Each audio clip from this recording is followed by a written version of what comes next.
What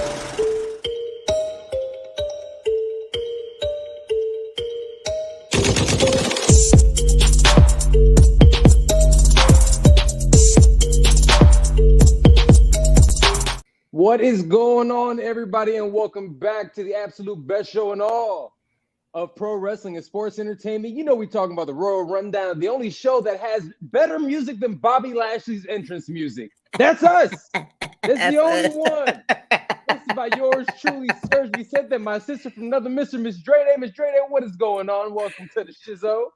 What up? It's Tuesday, I think. Is it Tuesday? It is Tuesday. The days be bleeding through now. Black and gold just went off.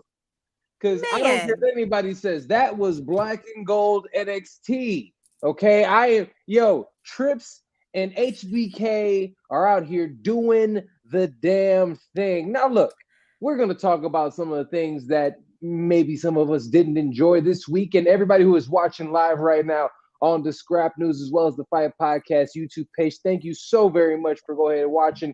Make sure you watch not only this show, all the rest of them on not only the Scrap News, but the Fight Podcast. Make sure you follow everywhere. You listen everywhere podcasting is available. Apple, Google Play, Spotify, SoundCloud, Stitcher. Also, check us out. We have merch. Go ahead and grab some merch as well. As you see right here next to me, we have this fantastic mug. We have them in different colors as well. You have it in black, you have it in white. We have a specific aesthetic here at the Royal Rundown and the Fight Pod. So go ahead and check those things out. You can go ahead and grab those at none other than etsy.com/shop/the-fight-pod-shop. So go ahead and check that out today. And also, as always, check out the absolute best. From what I understand, they might be the fastest growing YouTube page in all of combat sports. We are talking about none other than the Scrap News. So go ahead and check out that fantastic YouTube page as well as everything they have on their website. Fantastic combat sports journalism. All right. That was very good, Serge. Well done. What I'm saying? That was quality. Paid. Bills is paid. We talking, you know what I'm saying? Killing it. We out here with it. One of us has a journalism degree, and it ain't him, but it sounded like it was you, bro. You killed that. Well done. I just started talking to shit and figured this out. I don't got no degree in this. I'm just good at this. Who knew? You are. It's a fact. It's a fact. Every time. I appreciate that. Thank you so much for your kind words. I have what they call reps in this nowadays. We have when they say 10,000 hours. I think I passed that 3 years ago. Right? We have surpassed those. Easily. We continued it going. And now this is we can come on here. We have done this so much that we can come on here high and have a fantastic show for all of you beautiful people. This is what we can do and do it at such a quality level. He would have went out here high during the show, but you know what? Hey, nothing wrong with a little herbal essence. You know what I mean? Nothing at all. Nothing wrong. I literally just saw this this ad or whatever news article popped up, and it happened to say it was like our generation has done more psilocybin and in cannabis than any other generation. And I said, you're damn right. I mean, you're damn right. It's accessible. Finally, they ain't trying to stop us from doing it. But before we go ahead and jump into it, Miss Drede, but we have stuff going on. And granted, I have coffee boiling on the other side, so I'm gonna get that in a second. But when is that event that we are a part of? We sponsored. We're with the women wrestling. Could you talk about that a little bit, please? Black Girl Magic happened in New York. It was a couple of weeks ago, actually, and we were one of the lovely sponsors. Shout out to everyone that was involved with that. I am definitely going to throw everybody's @s and everything in here when we post this live. But just so you know, we were really, really blessed and lucky enough to be hit up and asked to be a sponsor for this lovely event. And although neither Serge or myself could not make it to New York this year for that lovely show, we were able to sponsor a wrestler, which is amazing. The footage from the show has been so dope. There's an R&B singing ass wrestler that sings himself to the ring and sings in the ring. Love that. Very interested into it. But it's always dope to see just community, especially with the love, Black folks and people of color, just, in the world of wrestling and doing stuff, on our own in the independents as well as on the majors. And it's just, everything about the show just seems super dope. And Serge and I will make sure that we are at the next one, whether it's Serge and me or Serge or me, we will be there representing the Royal Rundown in person. Representing. Not just in spirit like we were the last time, but man, it's just really fly just to have dope representation. So shout out to everybody involved with I'm gonna mess it up, so I apologize. Catch Magic, I believe, as well as in Black Girl Magic. They are, just everybody involved with that. So fly, so dope, and we were just excited to be asked and glad that we were able to get involved. So we gonna do more stuff like that. Watch out for us. The Royal Rundown's gonna be outside. You guys will see us. The Royal Rundown will absolutely be outside. I'm talking about we are coming for the top shows. I've said it from the very beginning. We're the absolute best show in all pro wrestling and sports entertainment. I don't care who you are. I don't care if you've been on my show. I don't care. We're friends with you. We are still the absolute best show. What's going on? And even though we're the best, we'll still come on your show, and you can come on ours. We would love you to come on, and I want, please let me on. We play well with friends and strangers. You know what I'm saying? We play well with others. We have a good time with others. We absolutely do. All right. So check it out. We do have a lot to get to today, and for those who are following the world of professional wrestling and sports entertainment, there has been so much going on. This upcoming weekend is another one of those great weekends. We have not one but two pay-per-view premium live events, whatever you want to call them. We have them. Oh, we got another one. The NXT Black and Gold, remix. Remix has it. We got that. That's coming up as well. And that's going to be fantastic. There are three events. Excuse me. There are 2 premium live events and 1 pay-per-view this weekend. All of that.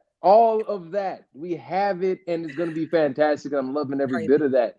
Those matchups, so what we're going to do today, for those who are wondering, and sorry it took me 7 minutes to get into it, but we're excited. We're excited about it. It's a good day. There's a lot going on, but we're going to go ahead and talk about and break down and make our predictions, fantasy booking and all, for all of these events. We're going to go ahead and go top to bottom, and we're also going to, because I got some notes and I got some gripes that we're going to have to go ahead and talk about, because you know what? I'll be honest with you. I have been on record patting AEW on the back. And I have, even in the infamous group chat and other places, I have defended them to no end, saying that they know what they're doing. And Tony, we trust. But I'll be very honest with you. I'm questioning things. So we're going to go ahead and talk about, I am concerned. I have a healthy level of concern. Okay. So we're going to go ahead and discuss that as well today. But let's go ahead and talk about, honestly, that the hottest organization on the block. The big boys is back. The boys, they came to play in trips we trust. WWE, NXT Raw was on last night. And again, everything is NXT now. Everything is NXT. Everything is the black and gold. And there's so much that really there was to like. Obviously, there's some things I think a lot of people didn't like, but I'm curious to get your thoughts on it before we even get into the event. So let me ask you this, before we even get into like that, the build. Trips has been in charge now since the last premium live event. He's had a little bit of time to build to Cardiff, but at the end of the day, a lot of these storylines are still things that our old regime we're still trying to work out. How have you liked the build to this point in time? I think that, Cardiff, Clash at the Castle, excuse me. I think that's what the original name is. Clash at the Castle. Very Game of Thrones of them. I think it's got the benefit of the fact that we all know that this is like this is the first 4 full weeks, right, of the Triple H regime as head of creative. This is the first premium live event that is purely Triple H, driven. He's got him at the head of the table, so to speak. So there's only one person at the head of the table. I couldn't even get that out with a straight face. I had to laugh at my own jokes. It's terrible. So I think it definitely has the benefit of that. I think that Raw last night was a really good go home show for the Raw portion of the show.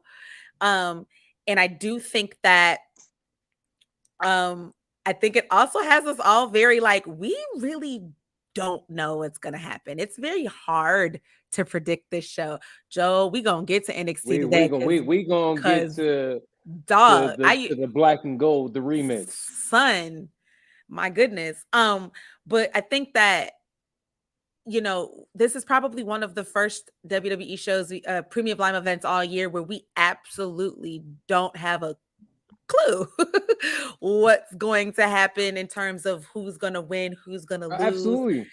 And what potential surprises are in store.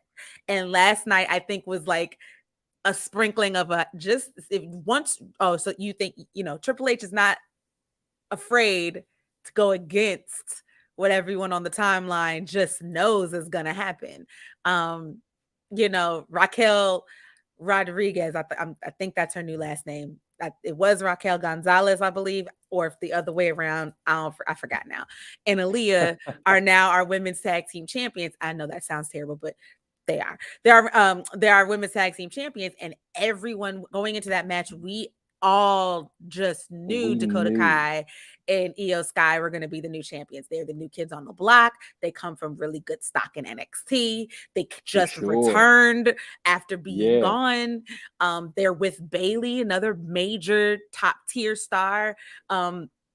So we all just knew that they were going to be the winners and they were going to have the championships. Yes. And we just knew that's how Sasha and Naomi are going to come back.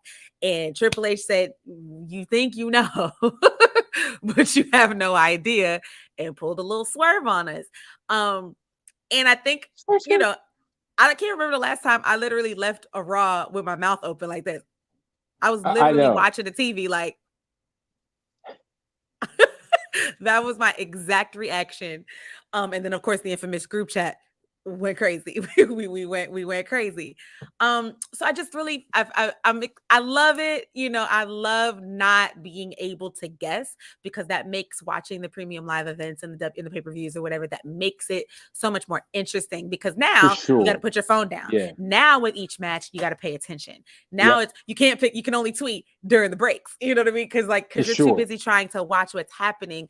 And so far, that's probably one of the biggest wins that Triple H has done with Raw specifically. SmackDown has always been an at least decent show, even when it wasn't that great. It's at least decent and easier to watch. To make a 3-hour Raw something you got to sit and watch, this is the first time since 3-hour Raws where this is the first time you actually have to sit down and watch, and you want to, because there's things happening in the background. Mm-hmm.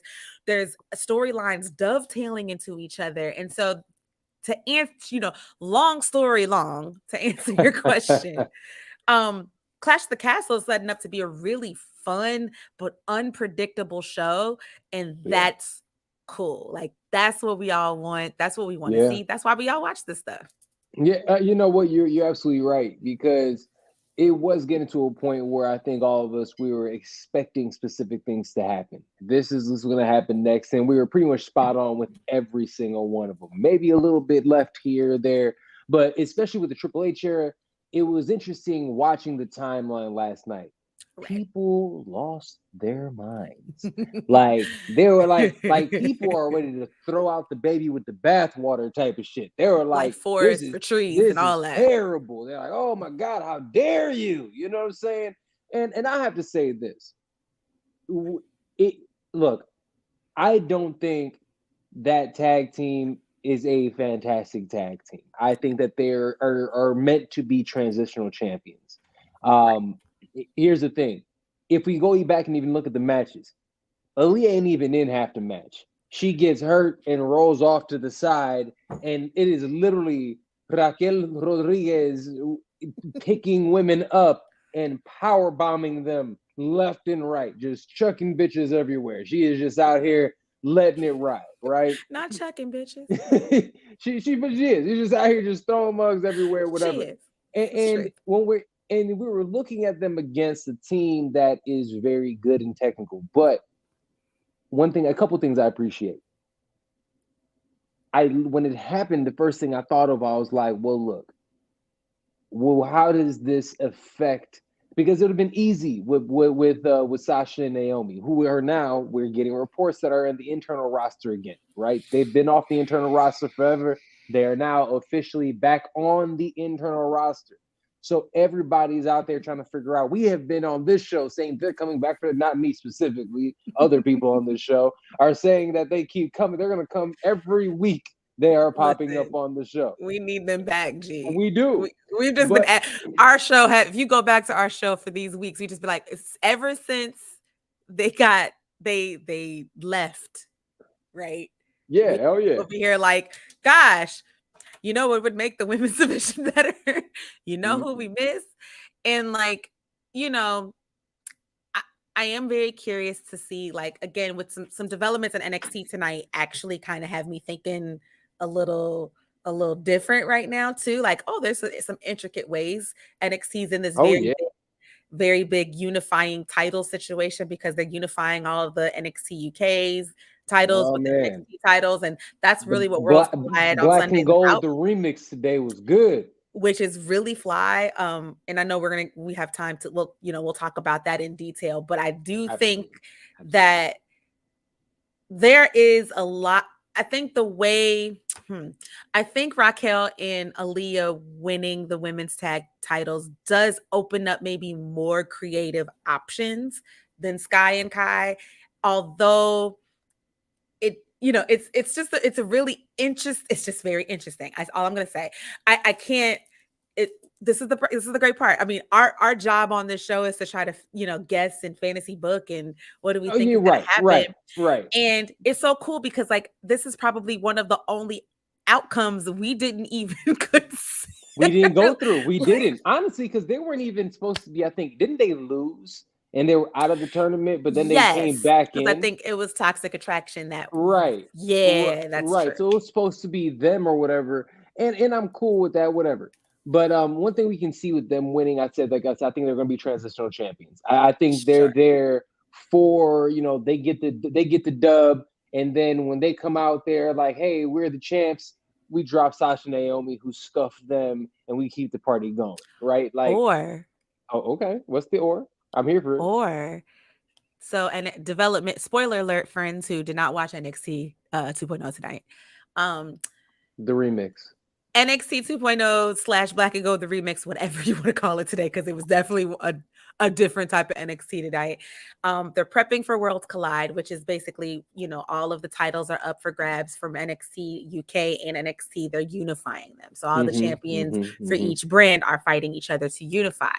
Now, the NXT tag team, or the NXT women's tag team champions, didn't have an opponent, and Doudrop, aka the former Piper Niven, and Nikki Ash, the former Nikki Cross, both NXT call-ups, but they're on the main roster at the moment. They're also a tag NXT team. UK Legends. NXT UK and NXT Legends, former belt holders, I believe, as well.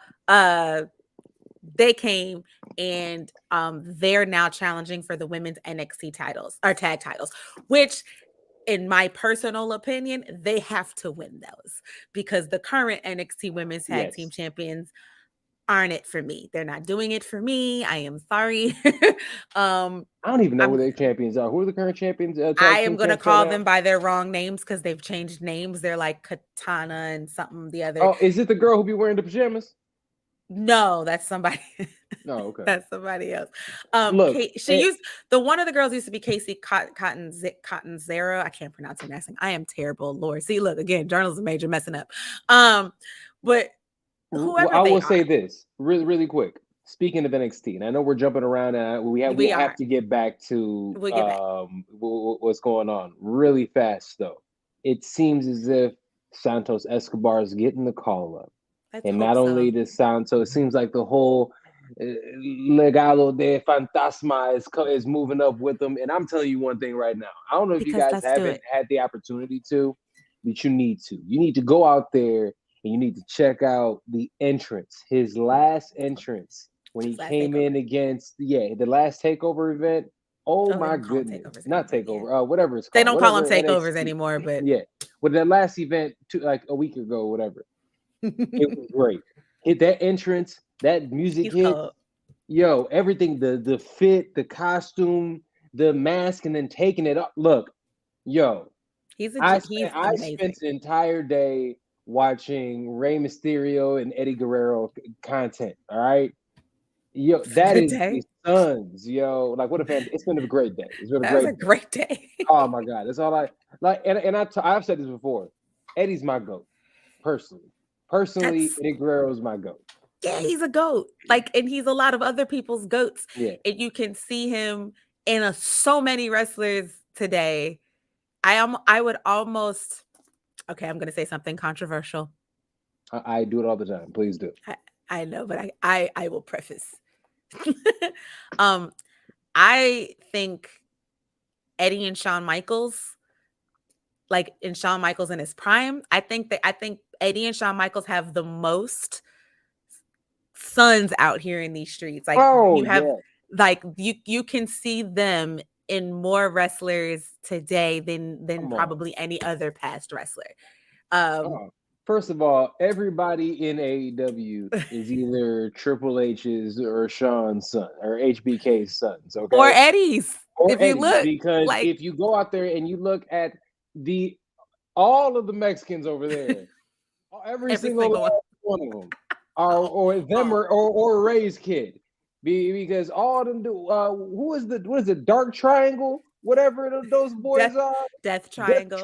The Lucha Bros and Pac. Come on. Hell, and the Young Bucks. The Young Bucks are very Shawn Michaels with some Eddie foolishness in there. They're everybody. Sasha Banks is Eddie Guerrero's daughter all day long, and everything she does. I mean, you just see them. Santos is like Eddie. He is he got the build, the look, the presence. He got the frog splash. Yo, he's amazing. He can be the best. He's amazing. He really is. And you see him at the on Raw. Or actually, he'd be perfect on SmackDown. Yeah, he'd be perfect. Yes. Oh my God, he'd be perfect on SmackDown. But I'm sorry, I digress. We're going a little bit tangent. Let's jump into this pay-per-view.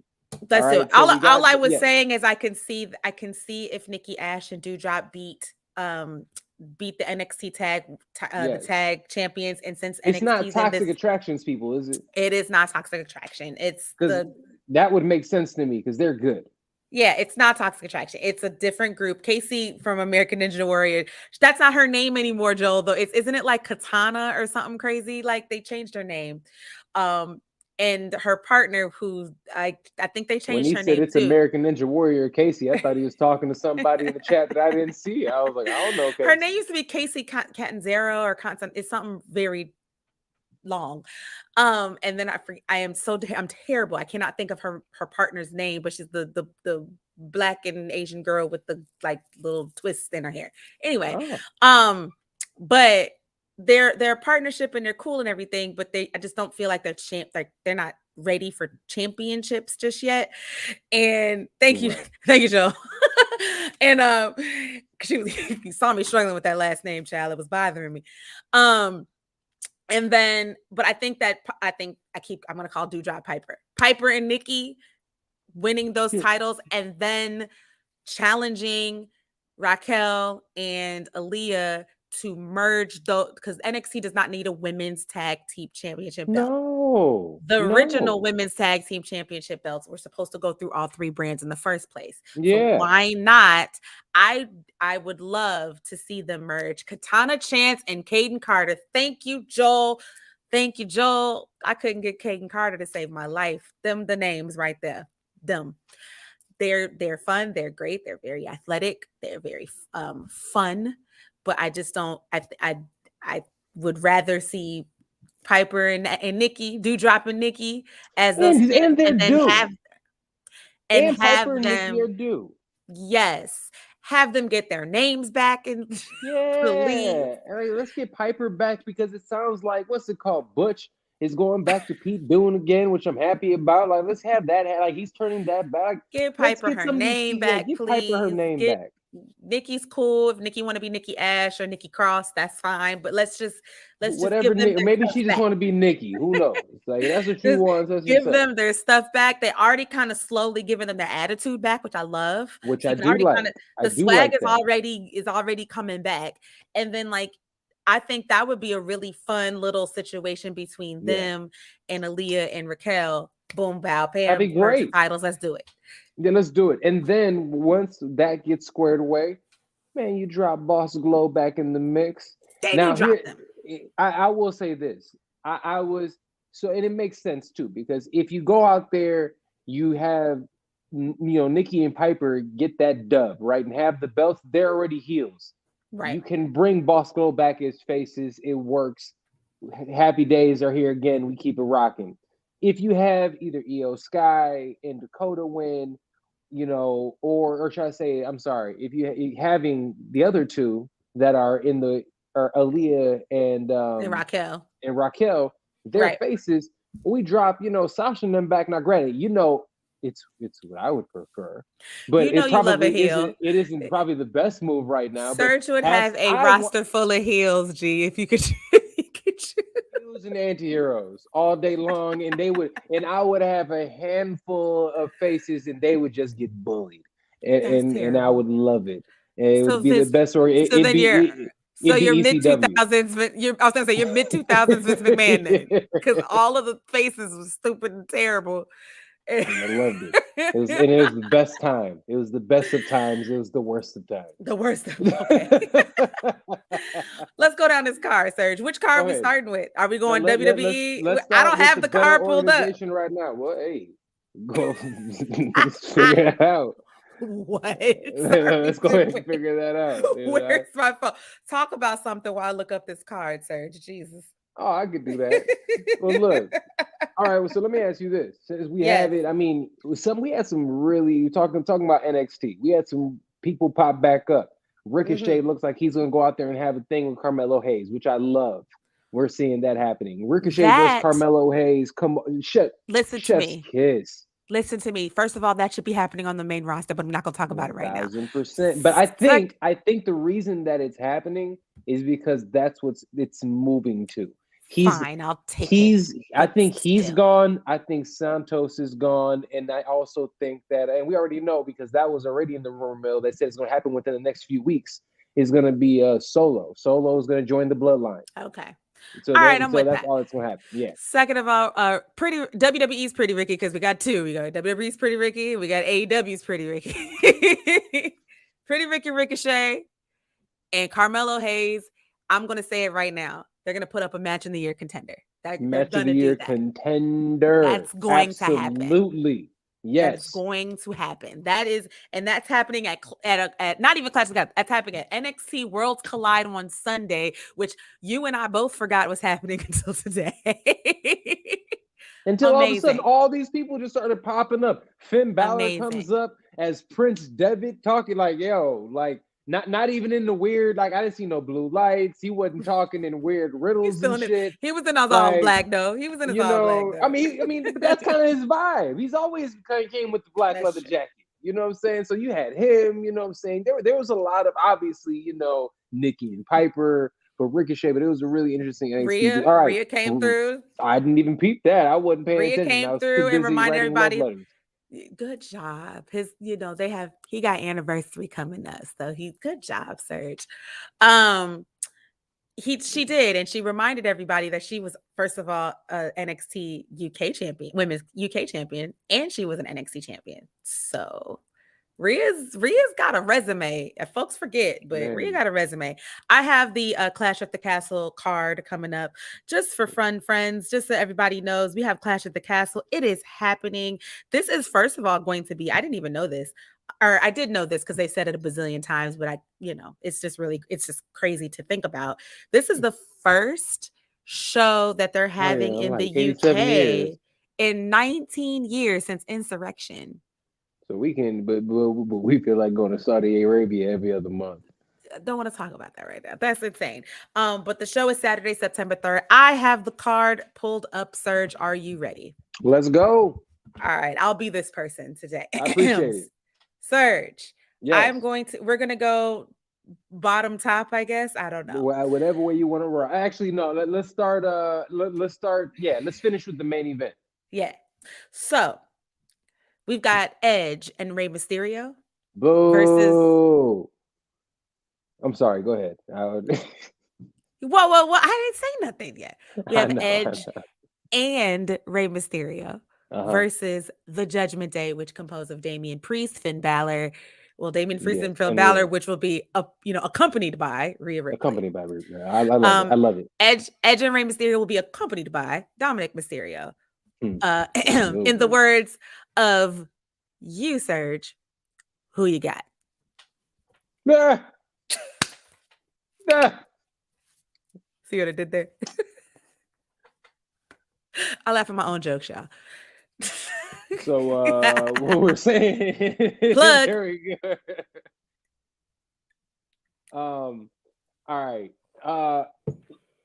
Okay. So I'm gonna be honest with you. Yes. This is going to be a fun match because, man, Edge, who seems like he might be retiring this time next year, seems like he dropped that when he was back in Canada. And Canadian. So so he seems like, but honestly, ever since he's combined all of his characters, this character is just a amalgamation of all his characters, and it works. Like it works. It's fun.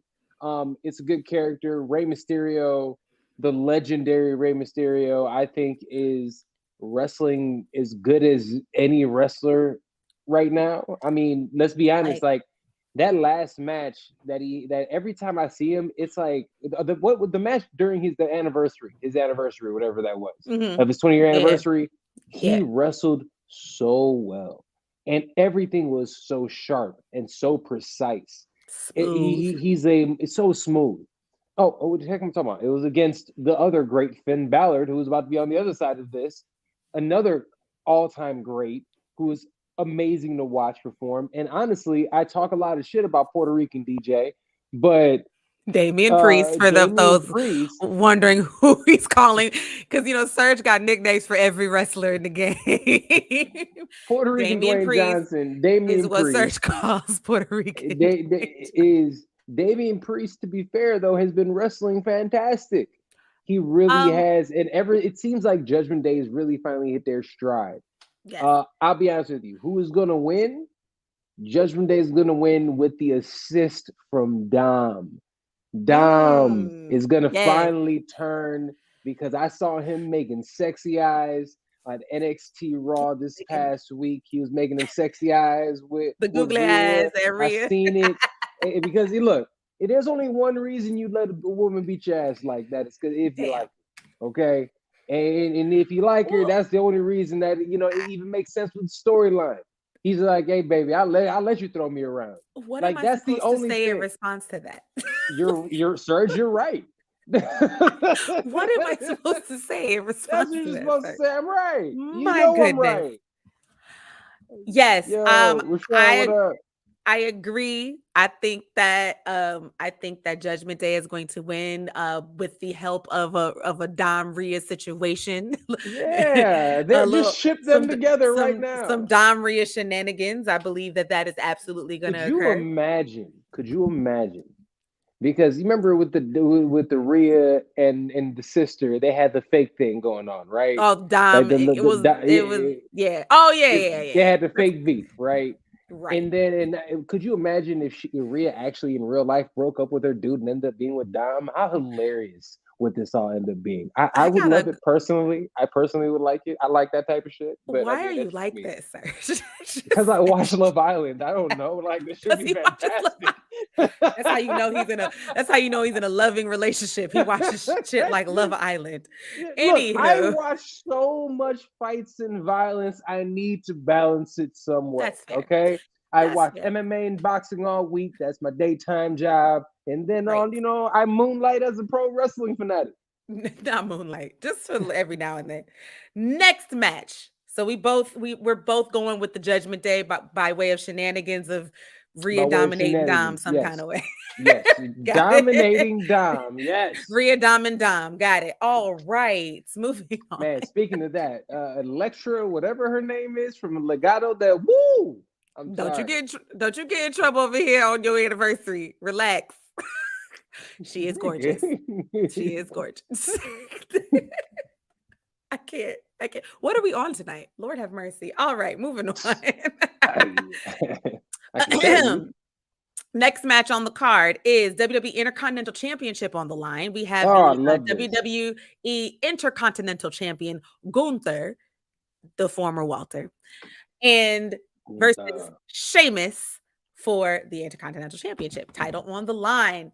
Hey, Serge, who you got? Well, it's interesting. Who would have thought that in this scenario, Sheamus would be the face? They built Sheamus up to be the good guy, to go home. I'm finally here. I got my goofy, buddies with me, and got Scooby and Shaggy with him. Yeah, you know what I'm saying. and I am here as the UK guy. Okay, yeah. I'm not from Scotland. I'm actually from the UK. I'm right here. I'm from the crib, right? And it's one of those things that you look at, and he is coming in as the good guy, and he's been putting on some really dope matches recently. Ever since Triple H has come in, it's like they've taken like the shackles off of Sheamus, and he has been putting on honestly some of the best matches around. It's one of those like y'all must have forgot moments. Because I was just gonna say that was ballin'. I was just gonna add that I think Sheamus is one of those people he's been in WWE for so long. I think people forget how good he is. He's done it all. Yeah, and like one of the times one of the most recent times I remembered before this was when Big E was in his singles run, and him and Big E had that lovely rivalry that lasted entirely. That didn't last long enough.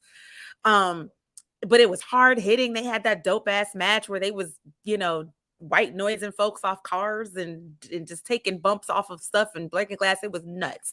But it was hard hitting, and Sheamus is known for that. A really hard hitting, stiff, athletic, but very real feeling match.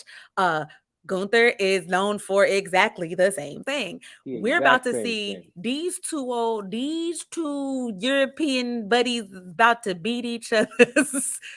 They about to beat each other. They about to break. They're gonna beat the brakes off of each other, and it's gonna be brutal, but it's gonna be real. I feel like there's gonna be a lot of psychology involved, and the crowd is going to be very into this. I feel like the crowd is gonna be very into this. I like the title being on the line. I like the idea of Ludwig being on the. Ludwig is gonna be on the side because he comes with Gunther. Sheamus has got Shaggy and Scooby with him. Yep. Butcher Rich, Butcher Rich Holland. Which fun fact, Butch and Bitch. Fun fact, we think Butch might be getting his name back. Pete Dunne one time for the Bruiserweight. We want him back very much so. And he's even getting his vibe back because I think he during had dark matches. During dark matches, he had his old gear on and everything. So like, I think they're testing things out. So I feel there's a good chance. I have Gunther retaining for this. I think he's going to retain an the title. Sheamus does not need an IC title. He doesn't need any title. Sheamus has done it all. He's cool. He's a Grand Champ slam. I believe so. Yeah, Grand Slam champ. He's won at least everything once. Yeah, and the other thing is that he's actually the perfect person for Gunther to fight for validation. During this, the timing couldn't be perfect for them to go, hi, who is Gunther gonna fight? Let's do Sheamus. Let's do it in Cardiff. Let's make it a thing. And I mean, I think this is just a really good way to continue building prestige on that title. I think you're right. And doesn't it feel good? That everything, they've really made things important. Everything is important now. Not only like each one of these titles makes sense, they're being defended. They're having multiple people coming at them and mentioning them. Just the fact that we had Gargano coming in there saying, I want that. We've had, Xavier Woods saying that he wants the Intercontinental, the Intercontinental Championship. Which he needs to get ASAP, but not ASAP, but ASAP. Eventually, realistically, I would be soon, happy closely. if he was the one to beat Gunther. I would too. That would be a really fantastic. dope slaying the dragon moment for him. And let him come out there with his Apollo Crews gear on. Let him go out there straight up in his straight red, white, and blue. You know what I'm saying? With the fro out on some throwback shit. You mean in his Consequence Creed look that from too. TNA? Yeah, my bad. That too. I'm the nerd, so I got that too.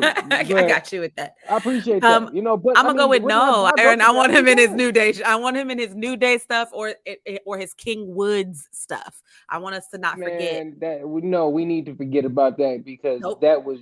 I mean, you know what? Maybe now with Triple H, maybe they'll put some respect on his name for that.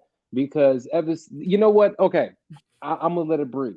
I'm gonna let it breathe. What I'm saying? You saw it now. I'm gonna let it breathe. You talked yourself into it after you're like, no, okay, I see it. I'm gonna let it breathe because just because it's trips, I'm gonna let it breathe. But in terms of this match here, I really want to say Sheamus. I really want to say Sheamus. I do, but it is gonna be Gunther because he's the one that needs to win. He's the He's the up and coming dude. I think that they're building him the right way. He is somebody that I think at some point, maybe at the end of next year, should be in the main title picture for one of the belts. He's that type of guy. I think that would be sooner than end of next year. Whenever. Yeah. He needs to be. I would. He's one of my Royal Rumble or Money in the Bank winners for next year already. Like I could see that. 1,000%, 1,000, especially Money in the Bank. In fact, he might be next year's Money in the Bank. That actually might be the one. That might be the one. Like I don't see him winning Royal, especially this year. I think Cody Rhodes is winning this year. Yeah, I absolutely think it's gonna be Cody this year. Yeah. Like I'm not even fucking around. I think it's gonna be Cody's gonna win this year. But Money in the Bank, I think absolutely makes sense. But I think we keep building Gunther. I think we keep building him as this like terrifying dude. I think he's gonna collect big names. It makes sense. I love it, but I think we're gonna get a bunch of near falls. I think we're gonna have moments where we jump up and we think that he's gonna take that loss, and Sheamus is just about to get it. But the thing about this is that Sheamus doesn't need to win. Sheamus doesn't need to have this title. Gunther kind of needs it at this point in time still, because if not, I'm just afraid if he doesn't have it, does his character make sense? He just walk around just slapping people up? He's got to maintain that this final boss of final bosses. Exactly. He got the jacket. He got the vibe. He has the size. They got the vibe. I like it. Perfect. It's perfect, and I love it. So I'm going with Walter / Gunther in this one. All right. I am going to skip this match because I feel like we're going to talk about it for a second. So I'm going to go into the next one, which is the 6-woman tag match, which is Bianca Belair, Alexa Bliss, and Asuka versus Bayley, Dakota Kai, and Io Sky. Hey, SERG, who you got?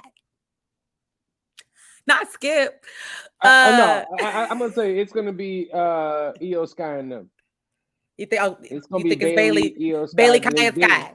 Because they just took a loss. Yeah. Even on some they shouldn't have lost. You got to continue building them with some momentum. Them beating the team of the good guys. Bianca's not going to be the one that takes the pin. No, I don't think Asuka takes the pin because exactly. Got to be Alexa. Asuka just took a pin not too long ago. It got to be Alexa. So I think they're going to go ahead and give it to. I think that's how it happens.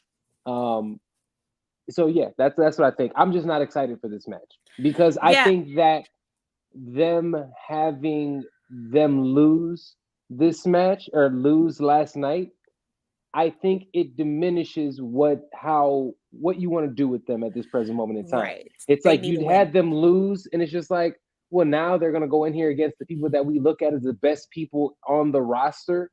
And like the good guys, it's like, and then so what? They lose this, and they go all the way to the back of the line. It just doesn't make sense. So I thought that was the only reason I thought it was a bad move. But again, in trips we trust.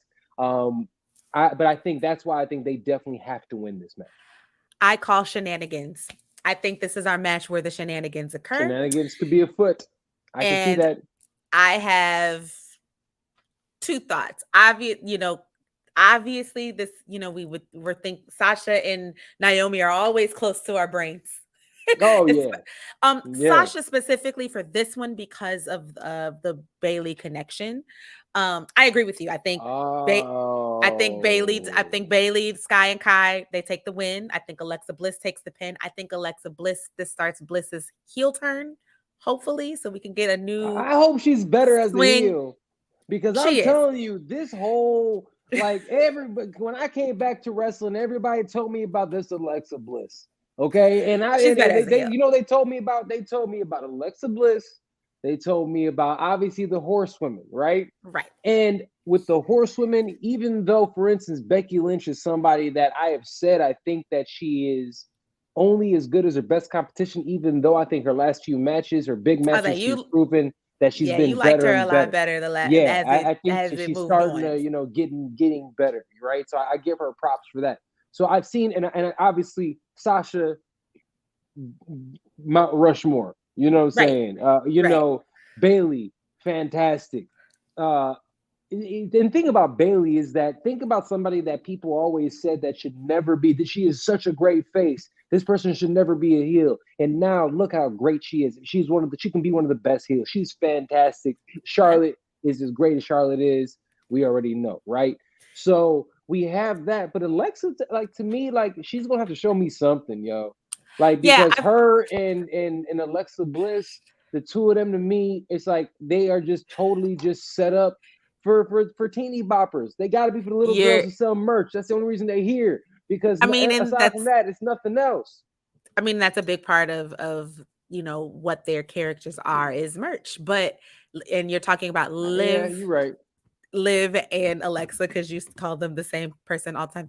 But the point is, yes. And you know what? And I'm going to stop doing that. Not to disrespect them, because you know what? I want to make sure that I'm showing respect to these ladies and putting them, because I don't do that in any other sport, so I'm not going to disrespect them in that way either. So it's Alexa Bliss, Liv Morgan, but I do it because their characters at this present moment in time, and the way that they're currently are constructed, it's the same person. It's very similar, and I'll even go as far as this. Their music, their entrance music is actually very similar. Music. So that is not all your fault. Dope for you to acknowledge that, Serge, but that is not all your fault as well. And the only reason I know the difference is because I've watched all my Tribal Chief, Serge. the podcast, the Fight Podcast is Tribal Chief, Serge VICENTE right there. Damn right.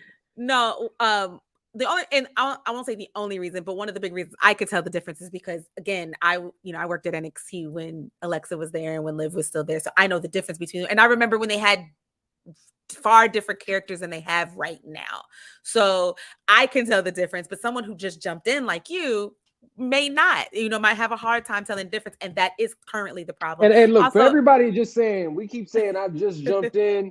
Your boy is on some, you know what I'm saying? I'm on some Jedi level shit right now. Okay, I know wrestling like the back. Come on, he back. Like he back. He done a whole cycle here.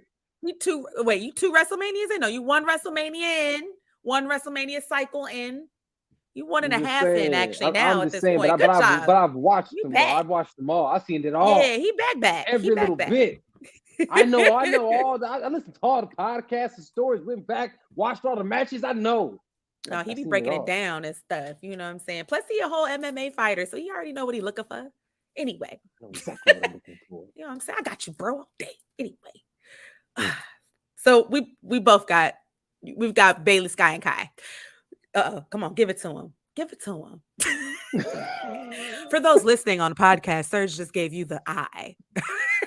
The I in caps, just so you know.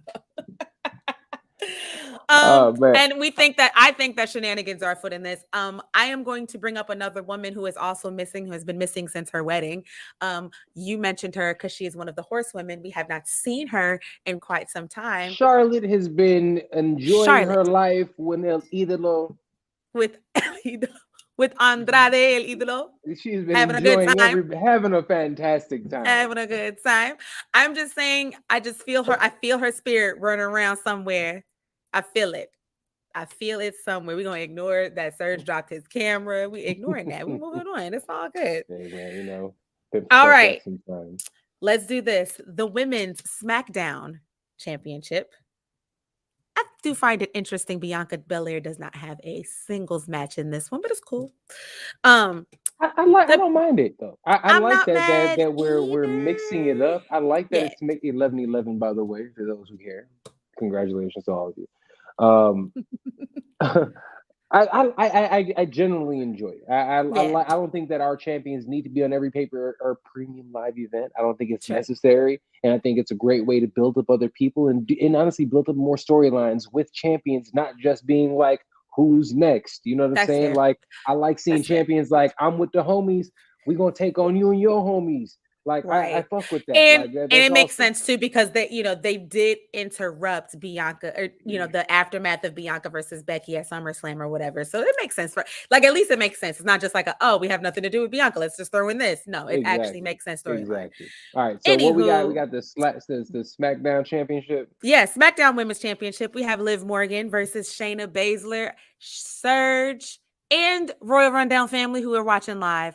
Let us know. Yeah, you guys jump in the comments as well. Let us know what you guys think as well. Love to get you guys POVs. But what do I got on this one? Yeah, the current SmackDown Women's Champion is Liv Morgan against Shayna the Baszler, the Queen of Hearts. And I know I'm gonna sound like I'm a hater. Yo, she's not doing it. I think this experiment is proving that she just wasn't ready. It wasn't time for her yet, and the crowd's not responding to her. The storylines aren't working. It's just not it. I think we have somebody that is a proven champion that has not had an opportunity to cook for whatever reason, and now you have her but now we got her tied up with with storylines of Ronda and other things for that very reason. I think this is the perfect opportunity. And again, a Trips person, Shayna Baszler. I think Shayna Baszler should absolutely get the dub. I agree, and for slightly but not completely different reasons. I don't think Liv Morgan is not ready. I think that it wasn't the right time because the story wasn't quite. It didn't have any meat to it. It was just like, oh, we like her and she gets cheered every time, and she does. Like before she won the title, it's been a very interesting title run.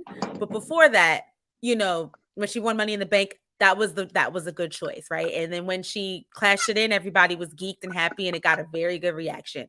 She's a very good baby face, and she is easy to get behind once you put her in things that help you get behind her. All of her interviews and stuff like that, you're like, oh, love that. All of the peacock things the thing you that see she about just her did with Riddle was fantastic. So she is. It's not that she's not ready, in my personal opinion. Riddle been killing it recently, man. Riddle has been all over the lovely. He's been everywhere, child. To the Twitters. Yo, he's been everywhere. Stays in the news. It's been everywhere.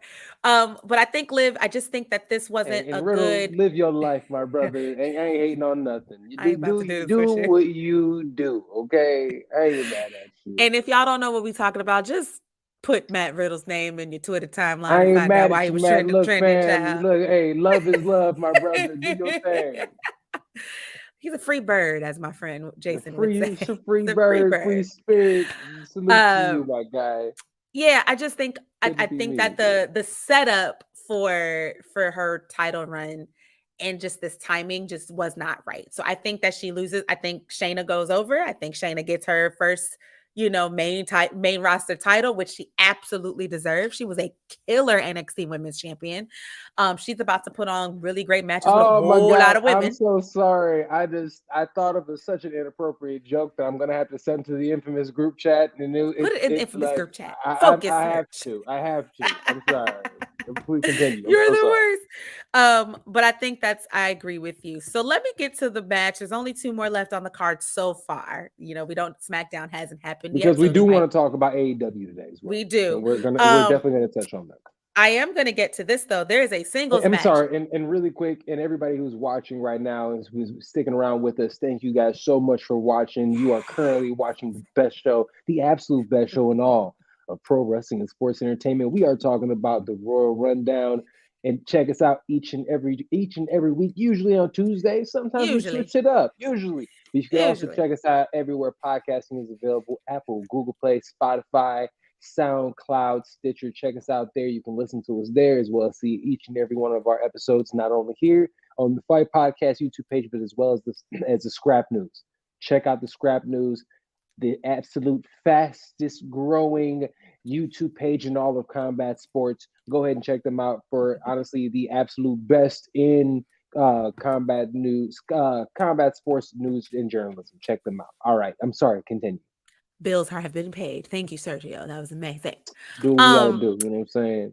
I personally think this is the best built match that I'm talking about next. We have a singles match, non-title. There's no titles on the line. This just beef. Matt Riddle versus the Architect, Seth Rollins. Man. Yes, if you got good earphones, you know what Sergio's doing currently. Yes.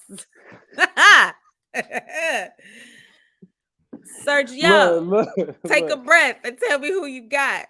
Seth, Matt Riddle, Rollins, Riddle. Well, look at who what you I'm got. doing. Obviously, I'm going with Riddle.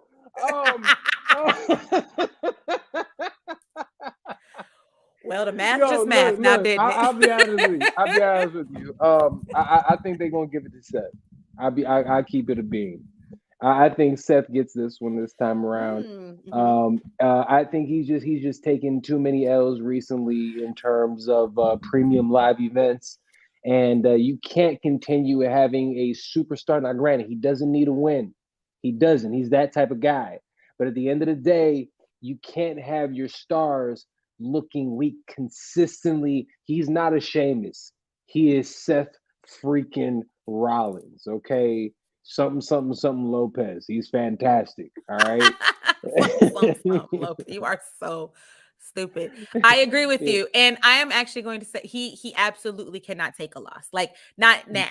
Not at this point. He's put Cody over. He's put several other people over in the last several pay-per-views or whatever. And done so extremely well. Extremely well. Ridiculously well to the point where he is a top guy still. Putting him in the title picture makes absolute sense and no one's going to question it. However, he has specifically said, especially in that wonderful segment last night on Raw, that he is literally looking to get rid of Riddle so that he can move on to the title picture. He's looking at Roman Reigns. And it makes sense. It absolutely at this point in time, because here's the thing. Don't forget, Riddle just had his shot. He just had a shot at Roman. He lost. He had a great match on a SmackDown. You can literally take your ass on Hulu and go watch that shit. Okay, it was a fantastic match. Honestly, it was one of Roman's best title defenses, if you ask me. I think it might be top three. Two or three. Yeah. 2 or 3, definitely, for Roman title defenses in this, streak of his right now. Also, today is 2 years. 2 years. One time for the tribal chief. Tribal chief. Acknowledge him, all right? The best wrestler in the game. The king of the bloodline. Okay, we're getting there. We're getting there. We're getting there. So the point is, yes. we both have Seth Rollins winning this. We both have Seth Rollins winning. I think this is good for Riddle's evolution. I think we're seeing an evolution of his character. That was the most y'all said this to me on this show. And I looked at y'all and wasn't sure. I'm gonna let you acknowledge me. It's okay. And I'm good for that. I'm good for to be like, you know what? Y'all proved me wrong, and I love it. I was like, you're like, Matt Riddle will make a great heel, and I was like, really? That dude, like, bro, him. Last night. I would say last night, definitely, but like this build up with him and Seth, that on these lovely on-site fighting each other in the parking lot and having the beef so bad they can't be in the same room. So we're doing a little, split screen interview. Salute to the team, the WWE team, because what that was a recreation of the John Jones, Daniel Cormier fight sequence at the head. It happened. They were on Sports Center. And John still thought that they weren't off air.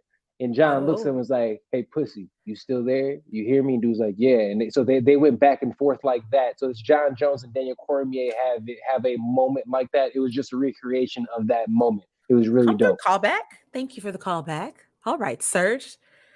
I mean, the whole point of it is like, look, that is what we watch. Like our era of wrestling fan, attitude era wrestling fans, like that gives you that kind of feeling, right? Like when you're like, oh no, these when they say on site, they really mean it. They do not like each other. This is a blood feud. I think this is not the last match of them we're gonna have, because this is actually because they didn't actually have their match at SummerSlam or whatever they were supposed to whenever they were supposed to fight. So I want to say this is their first pay-per-view or whatever match together. I think they take this all the way to Hell in the Cell, because I think they have to have it in the cell. I think it's going to be one of those. And the only way this feud could end is if we take it to Hell in the Cell. And that brings back the prestige of Hell in the Cell, because again, Triple H's whole jamming so far has been to high. Let's bring back the prestige of things that have been watered down. So I think this is a really great way to do it. So I'm going for Seth for the first win, and then Riddle wanting a rematch in the cell. Or maybe there's one in between and then a third one in the cell for like the blow off. Whatever. I think I'm okay with them fighting each other more than once, is all I'm saying. a couple things. I have to say, how amazing has it been for them to build a match and a matchup where we're not seeing them having 50-50 booking each and every week. We have not seen them touch each other for a few months. And we are more excited now than we have ever been to watch Seth Rollins and Matt Riddle. Matt Riddle, who actually has his first name back. He Matt Riddle once again. Name back. I'm telling you. He got his name back. Really quick, I want to bring this up because I mentioned it. It was UFC 178, John Jones versus Daniel Cormier. They were on Sports Center. And when they thought it was off, this is exactly what he said. So you can kind of see where it kind of came close. John Jones looks in and says, "Hey, pussy, you still there?" Cormier, "I'm here, yo." And he starts laughing. He says, "You are the fakest person. I actually admire that you can be this fake. And when the TV comes on, you can just change. You're like a chameleon. It's awesome. It's unbelievable." John Jones goes back and says, "Hey, I'm a professional. The fact that you're a pussy hasn't changed." Cormier goes back and says, "It's unbelievable how fake you can be. You're such a fucking pussy. My God, it's amazing. But hats off to you. You're a great PR person. They're doing a great job training you because you're just terrible. You're a fucking scum of the earth. You're a terrible human being. You can sure turn it on." And dude says, "Thank you." Let me finish this. It's not that much longer. He said, "Yo, I wish I wish they would let me next door so I could spit in your fucking face." John Jones goes back and said, "You know I'd absolutely kill you if you ever did anything like that." Cormier responds and said, "You could never kill me." Jones, "Oh, I bet I could." Cormier, "Then you should try. You should really try." Jones said, "I will literally kill you if you spit in my face. Literally kill you. I'm not saying I would fight you. I'm saying I would kill you if you did some stupid shit like that." Cormier finishes out, says, "John, do you think I'm just gonna sit here and let you kill me? I mean, really?" And the interaction stops. So you can see it. Maybe I'll put some up, but you can see what the interaction was. Ladies and gentlemen, that was Sergio as both Daniel Cormier and John Jones in the Fight Podcast Royal Rundown Theater. Hope you enjoyed that. Was that too much? I've not gone. No, it's great. It was killed. You nailed it.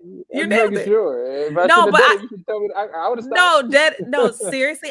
Again, that's not my world. I didn't know that's where they got that from. So that's dope. And I love that you knew exactly where it came from too. That's why. The moment that I saw it, I was like, in the MMA community, the MMA community all spoke on it, and you can all saw them pop up, and we're tweeting about it this morning as well.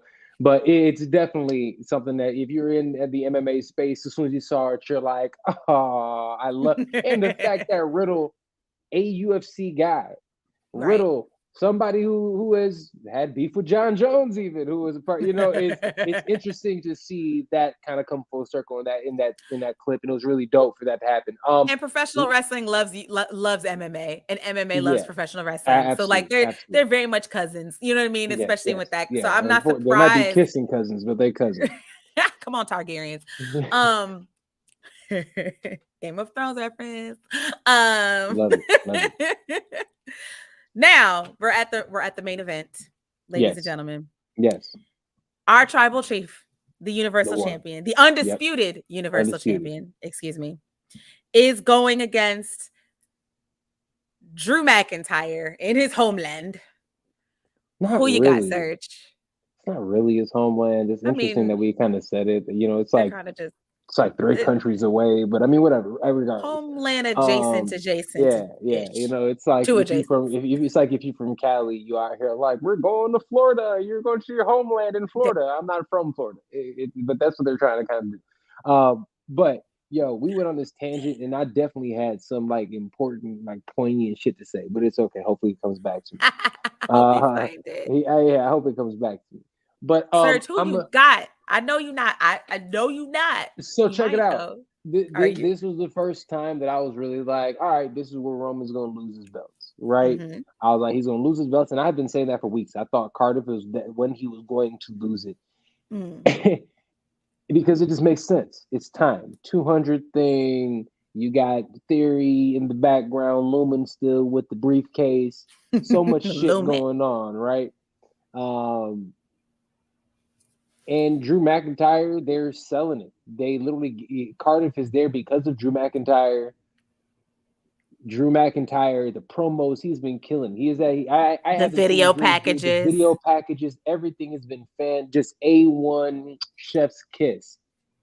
With all that being said, Roman Reigns is gonna beat the shit out of him, and it, like we might get a Moxley CM Punk. Like, you think it's a squash? I don't know. It's not gonna be a squash, but he's going a glorified squash.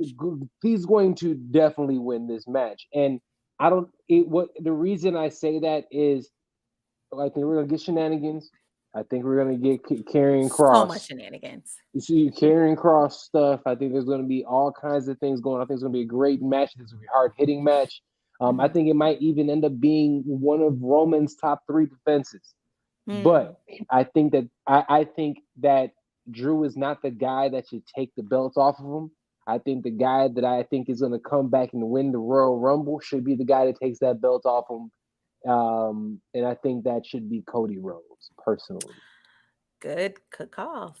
I agree with the winner. I think Roman retains. I think he retains by shenanigans specifically, because they got to keep Drew. Drew's got to look.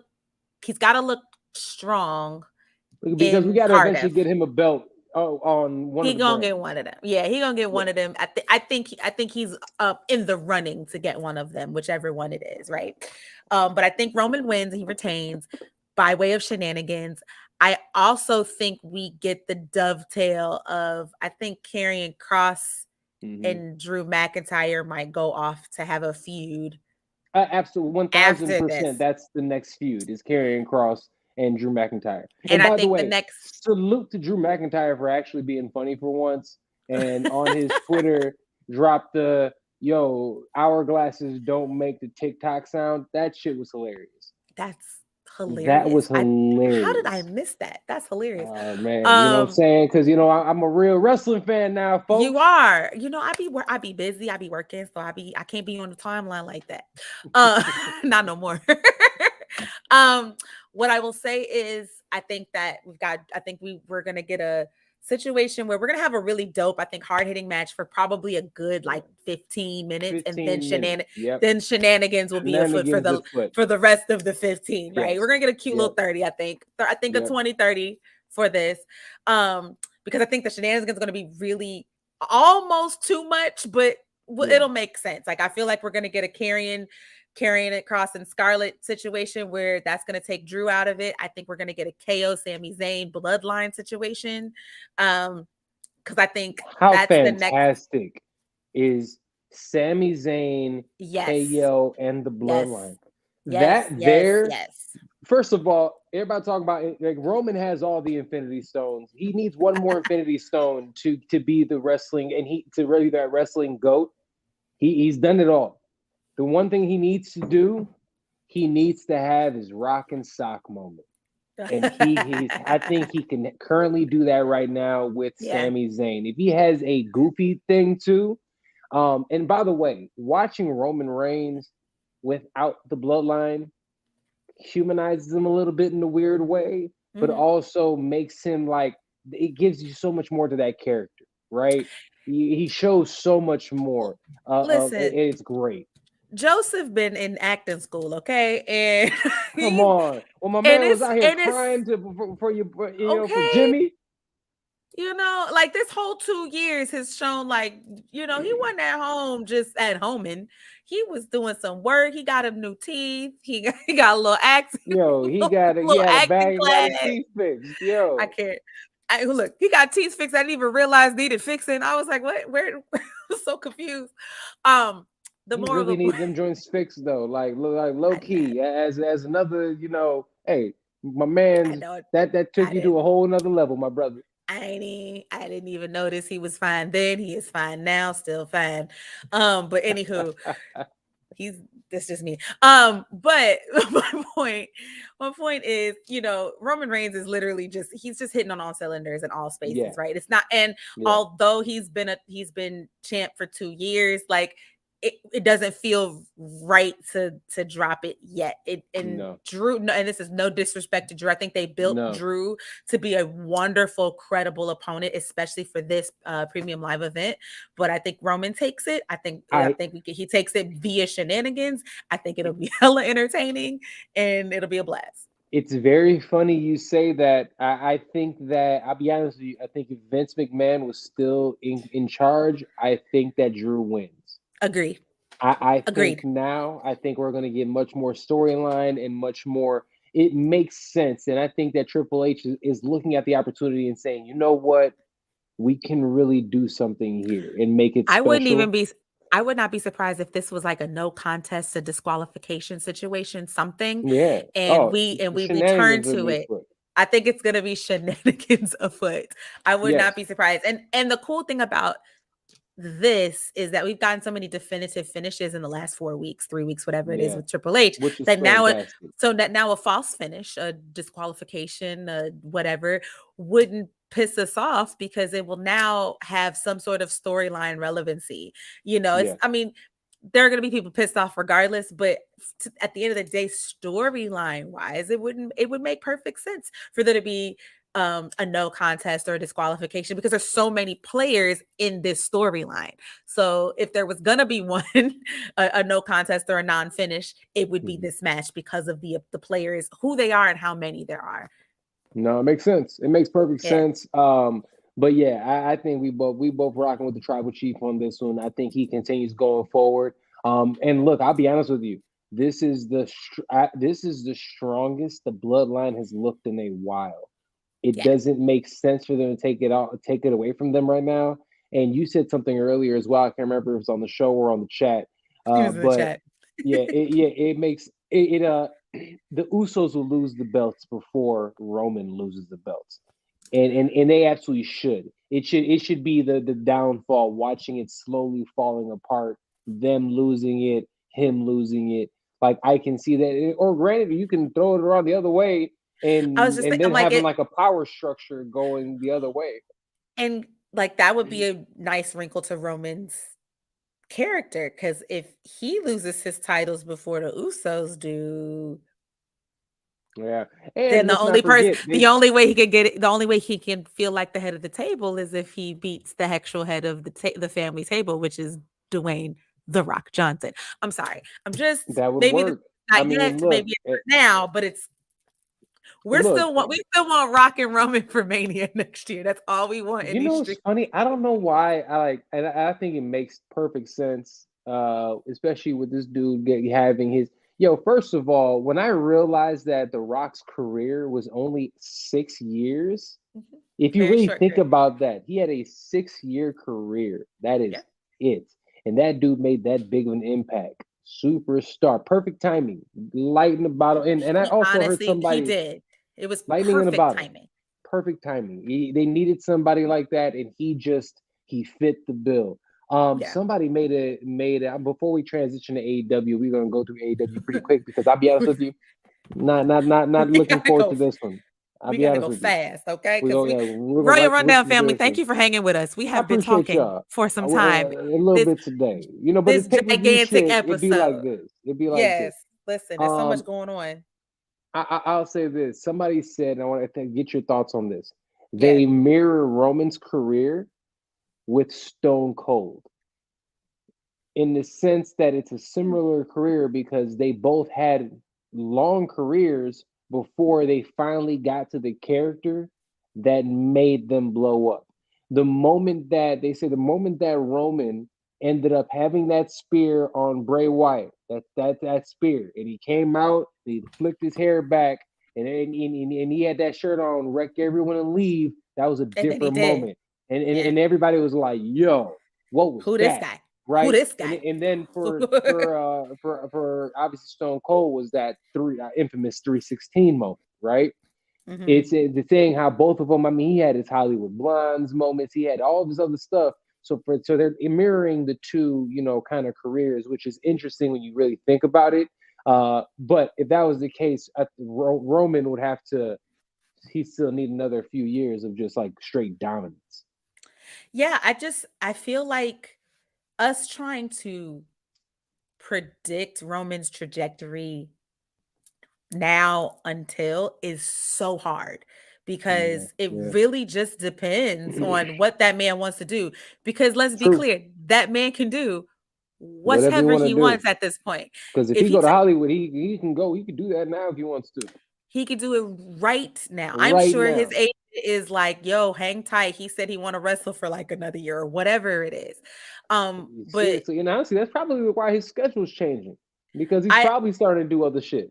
He might be on set somewhere. That's why we only see him once a week. You might be right, and that's amazing. So, like, I think we just really have to enjoy him while we have him. We can.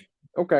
Well, because he's got the perfect big ooze to model, to figure out what he wants to do next, right? So we as fans have to just enjoy him, while we have him. As we can. All right. Well, look, that makes perfect sense. I'm sorry we went so far and so long on WWE today.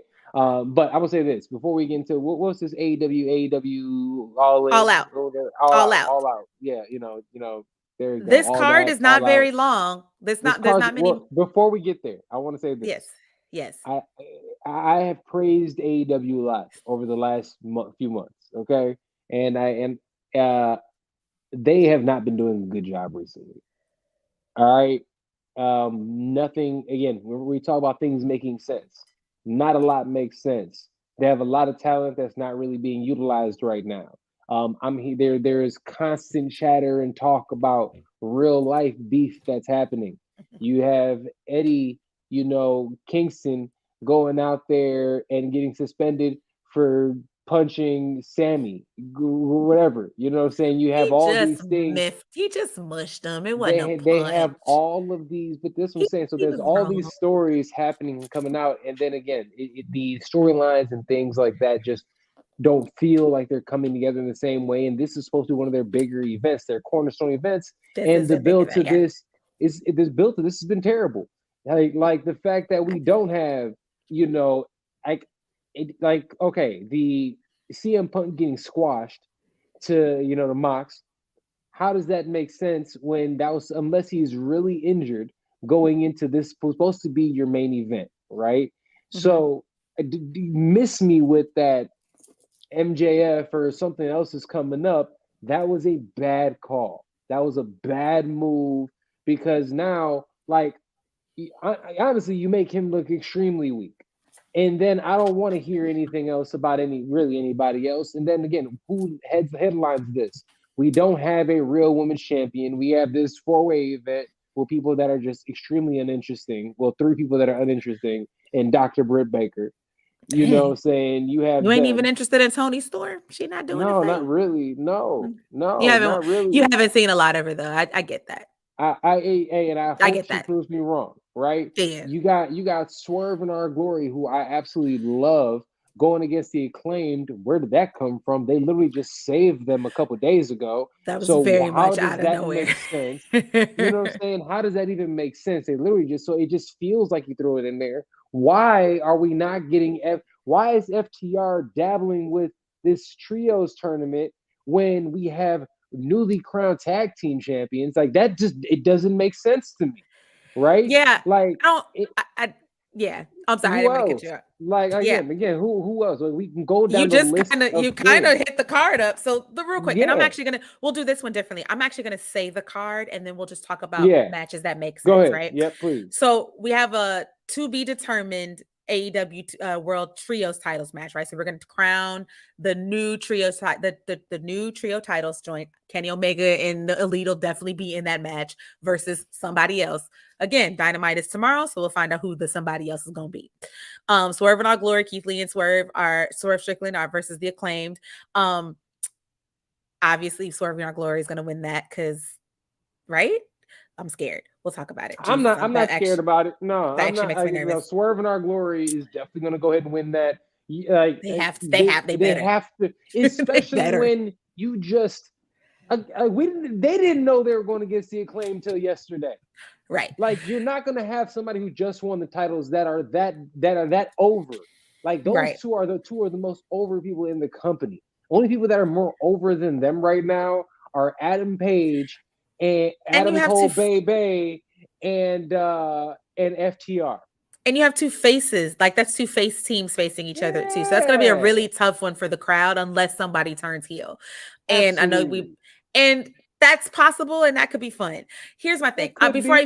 Before I finish this, I'm not as harsh on AEW as SERG just was. I actually been enjoying all of the shows. I've been enjoying all the swerves. I actually did not mind. I actually really loved the Punk Moxley squash, or the glorified squash match last week. I thought that was a really interesting wrinkle. It's not that I didn't like it. It's just like, but it doesn't make sense when a week and a half later you have a pay-per-view coming up.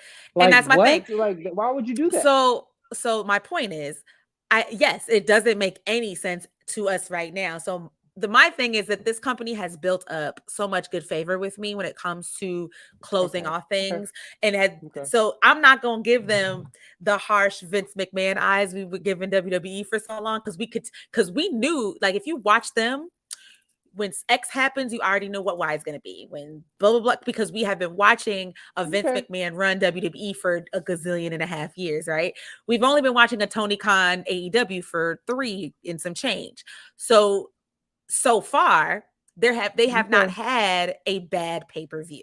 No, even when the builds are a little sketchy, even when we're worried, this has happened, right? And I'm not lying. Forbidden Door's build was shaky at best. And it ended up being one of the best pay-per-views of the whole year, right?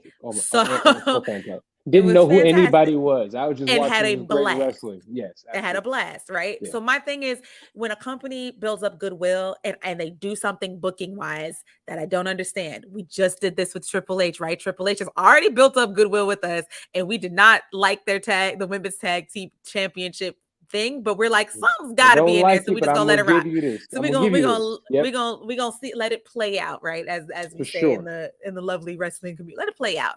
So to me, this is probably one of the most interesting builds and most interesting pay-per-views I am looking forward to, because I have, again, no idea what's gonna happen. No idea what's gonna happen. And in every which way you go, there's so many different spaces that it can, like, dovetail out to. The other thing I'm going to say is that I do agree with you, though. I do agree AEW's biggest problem right now is that they do not have enough television time for the amount of talent that they have. They have the YouTube shows, which are great. Dark and Dark Elevation are great. So if you want to see more of their roster, you have to watch those YouTube shows. But 2 hours on Wednesday and that 1 hour on Rampage, they are trying to cram so many things into that show that that is for sure if you blink, you missed it type of thing. Yeah, Rampage needs to be 2 hours. Rampage absolutely needs to be 2 hours. Absolutely not non-negotiable. Absolutely needs to be 2 hours. If And you then make maybe they can Rampage 2 hours, I think a lot you of those solve problems are you fixed. solve probably about Yeah, 70% of their problems yeah, in my opinion, yeah. right? Oh, absolutely, absolutely. Um Because then you Tony can allow some of these storylines not only to play out, you and let get them breathe them to and let them yeah, breathe you a like little let them bit. breathe. I Exactly, mean, they exactly. already And the get people they get their faces. Like we'll see Samoa Joe more than once a month. Samoa We'll Joe see. is filming. Samoa Joe has been filming a movie. That's why he's been gone. Well, now how about not Rusev, I just found that out. Literally just found that freaking out. No, Miro. You're talking about Miro. Miro, he's Miro one too. needs Miro comes Miro on needs more twice a time on month. TV. Miro needs Yeah, more time on TV, and I think his House of Black situation is about to, come to a head. Hopefully, so I think we're gonna get more of him. That man needs to be in a title picture ASAP, surely. But that's a whole nother, not a whole nother Ricky conversation. That's part of Stark needs to be in a title picture him soon. too. That's what I. But okay, but in terms of these events, which match am I most looking forward to? We didn't even get to like the really, really good matches Oh, that go I ahead, allowed though. go There's ahead, a few. go ahead, So go ahead. you did mention the gazillion way for the interim AEW Women's Championship. Toni Storm, Dr. Britt Baker, Jamie Hayter, Hikaru Shida. I think that's gonna be a good match. Hopefully. I need Give Britt it to Baker Britt Baker. I think she's the only one that has shown that I she can think carry the so too. division aside from Jade. What they should have done is they should have put Jade in that whatever way and had her have all the belts and then have her just dominate. Give her everything. No, I agree. I think Britt takes that one. Speaking of Jade Cargill, Jade Cargill versus Athena for the AEW TBS title.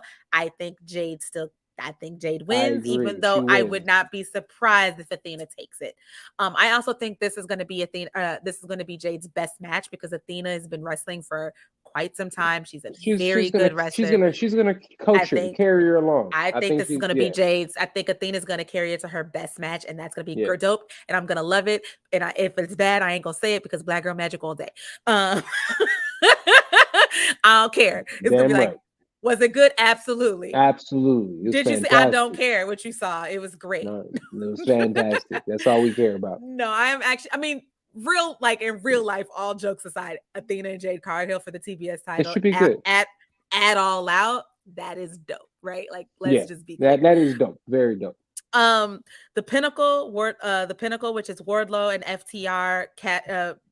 So Wardlow and FTR. So I forgot that we kind of reformed the Pinnacle sort of versus Jay Lethal and the Motor City Machine Guns. First of all, that's gonna be fun.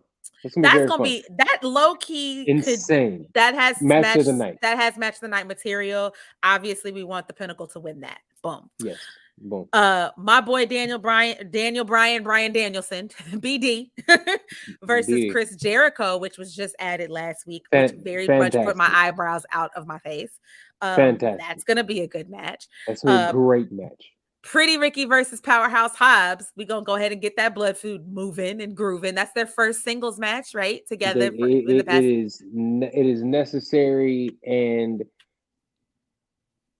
who's winning it? Who you got, Serge? I want to say Ricky wins that, but I think they might give it to Hobbs again. I think they're gonna give it. Get it. Yeah. I think Hobbs might get it too because he needs the win more than Ricky does. I think Ricky's gonna, since he's playing babyface, let's give babyface. Let's get him one more big loss in a big event, and then make it worth something. Like if he wins, then it's like a title, like a number one contenders match for the title or something. I love that. He actually comes back and gets it. That's what you do with him. All right, but I think Hobbs wins that. Jungle Boy versus Christian Cage. Jungle Boy gets his win. Yeah, you don't like this. I think the crowd is gonna love this match. I think the crowd is gonna love it too. First of all, the crowd's gonna love everything because guess where All Out is? Guess where All Out is? In the best wrestling city in the entire world, Chicago, Illinois, and it's at the Rosemont Horizon. Yeah, I don't know because I'm not going because I'm gonna be out of town for work. But that's not the point.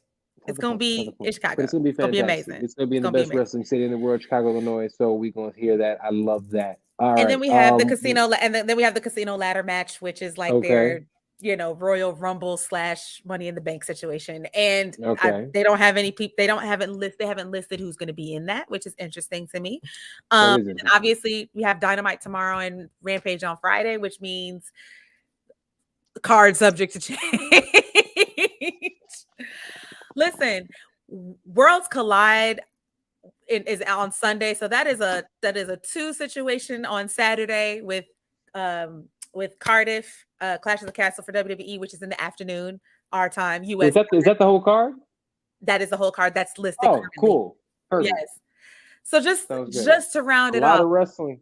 There are 2 premium live events. WWE has Clash of the Castle in the afternoon. You can watch that on Peacock. And then you've got the NXT Worlds Collide on Sunday. And then AEW has their pay-per-view All Out, which is their WrestleMania, essentially. So it's their biggest show of the year. It's in the best wrestling show. Could have built it up so much more. I feel they did a better job. I agree. I also, you got to remember, everybody and their mama got hurt this summer. And that's in both companies. Oh, everybody and their mama got hurt. And I think plans that were planned had to get unplanned. The thought of WWE having a healthy Cody Rhodes with Sasha Naomi, whole different card. And like thinking of having all of these people, currently in the mix with Triple H. Oh, I love it. But look, it's going to be a lot of really, really fun professional wrestling and a lot of, I'm sure, sports entertainment this weekend. If you guys haven't had an opportunity to check it out already, on A&E, check out some of those rival series. That rival series, and the Rey Mysterio, Rey Mysterio and Eddie Guerrero one is just fantastic. And look, I don't get shit from Peacock or the WWE. It's just, as a pro wrestling fan, that was dope to see, especially the one Eddie Guerrero. Be prepared to bring a tissue. Bring a tissue with that one. Bring a tissue. But that one's great. And then the also I saw the full biography one, the Legends one with Rey Mysterio. Yo, Ray, we already know Ray. We in here in the Royal Rundown, we absolutely put respect on Ray's name.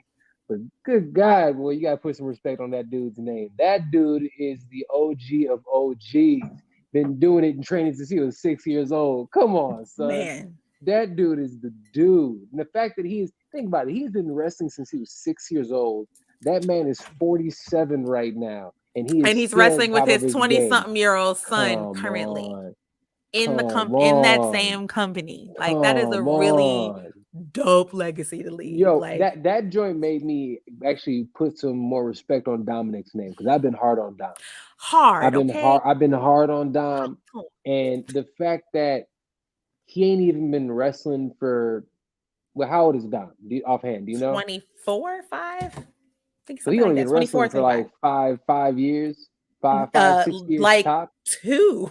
Yeah. So the fact that he is actually performing at the level that he is, and like, how dope is it that this dude's been able to learn at the job, collecting a check at the highest level with his pops?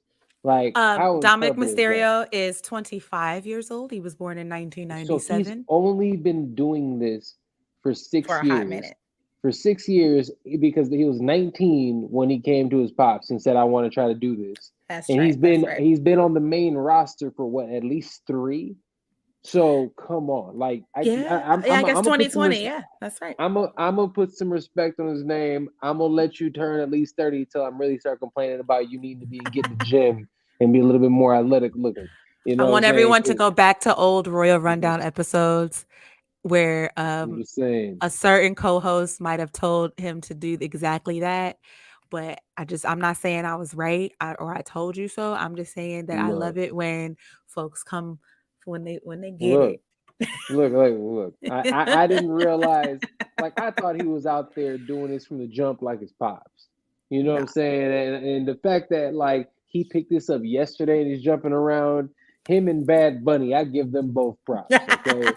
Love that. Like, them dudes get, like, Bad Bunny got me out here running around damn near about to get some Bad Bunny merch.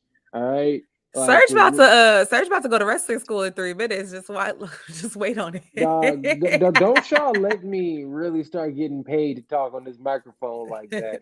Because if y'all do, I will absolutely jump into some wrestling classes, and You got y'all to will go see me take. doing everything in my power, to go out here and do something. Oh, I'd be all about it. Oh, you think I wouldn't do some I wrestling school shit? you already got half the skill set. You just got to learn like the ins and the outs and the ups and the downs. But like you MMA fight already. Dog, I would love it. I would absolutely love every bit. Oh, and then one time, Little Scrappy. Okay, I don't know if y'all seen him, but Okay. Little Scrappy, Oh, you is know what it I'm Battle saying, Pro out or whatever? there is out Man, listen, whatever one of them little black organizations. He went out there and was cooking. snapped, Was cooking. snapped. Little Scrappy, yes, the rapper. You might know him from being a rapper Because back in he's the a day, head or you might busser. know him from one Loving of Hip them Hop Loving Hip Hop Atlanta. shows. Hey, he a head buster. Hey, I was come out to your own song. Battle Club Pro, I believe it is. Battle Club Pro is the company. Little Scrappy went out there, Fantastic. had himself Had a couple of himself a two, match. and like was doing it. Was He doing the was damn really doing it. thing. Yeah. Was not mad at Little Scrappy in the least. So salute to Little Scrappy. We have a lot. Again, we've been doing this for a very long time today. Usually we don't do this long, but this is what happens when we have pay-per-views and stuff. We got to get into it and get into the Excuse me. intricacies and the yes, yes, I yes. misspoke. It's Battle Slam. Little Scrappy Battle performed at Battle Slam. Slam. If you go Yeah, on the because it was Twitters, hashtag Battle Slam. Make sure I get that right all well, day. he was Goodness. head busting them all at Battle Slam. He was out there doing his damnedest, and it was fantastic to watch. Real quick, again, really excited about Santos Escobar. Like I really can't wait to see him on the main roster. That dude is fantastic. And honestly, they always had him. He was putting in NXT under Vince. They always had him putting everybody over. Like all the big matches, he was the one that lost to put your guy over. I said the new guy over. He lost to Braun. He lost to Carmelo Hayes. He lost to Tony D'Angelo. He lost all the big matches, right? Because he is so damn good. So I Yeah. hope he comes over to NXT and they let him cook. I would love to see them in Hit Row going back at it. I think that'd be fantastic. I also like that. Oh, dude, we are. Look, I feel like we haven't talked wrestling in a while or some shit. We're just rambling about this shit. I was like, I talked to you last week about we I were on know the it's show crazy. last week. I talked to you. It's just so much wrestling that's been There going is a on and lot stuff. happening, and It's like wrestling crazy. news moves so fast. So it's just So kind of like fast. there's always Yeah. an amalgamation of things to talk about. So thank y'all for joining us for this lovely grande episode of the Royal I'm telling Rundown. you, extra My large goodness. version. You We've know, had a ball, but we have fun out here all the time. well, look, thank you guys as always for joining us. You can catch us every Tuesday. Well, not every Tuesday, every week. Every week. We'll let you guys know when we come on for You know where sure. you can find out though? You know where you can find out what Let day them we're going to know. be on and when? You need to follow this man right here, SERG Vicente I'll at the let you Five know. Podcast right here, or me on the Twitters, Miss Dre20. I'll tell you, I'll let you know. We We're let going you to let you know. know together as a unit when we're going to be on. Normally it's Tuesday at 9:10 Central Time. Absolutely. Right after NXT Right after 2.0. NXT. That's what it Definitely. usually is. But you know what? You should go on those the Scrap News and the Five Podcast YouTube channel. You should click on the Royal Rundown lovely playlist and just go ahead. Hey, I should probably get a reminder. Subscribe to that. Send a friend. Do all of that. So then we can let you know on your Twitter feed, and then YouTube will let you know on your YouTube feed, and then you'll never miss an episode of the Royal Rundown. Absolutely. Let them know. Like I said, and make sure you listen to the Fire Podcast and all of our shows here, everywhere podcasting is available: Apple, Google Play, Spotify, SoundCloud, Stitcher, all that jazz. As well, like I said, we have merch. Please support the show. Support us so we can continue living out our dreams and doing our thing here. Etsy.com/shop/the Fight Pod shop. Get fantastic merch.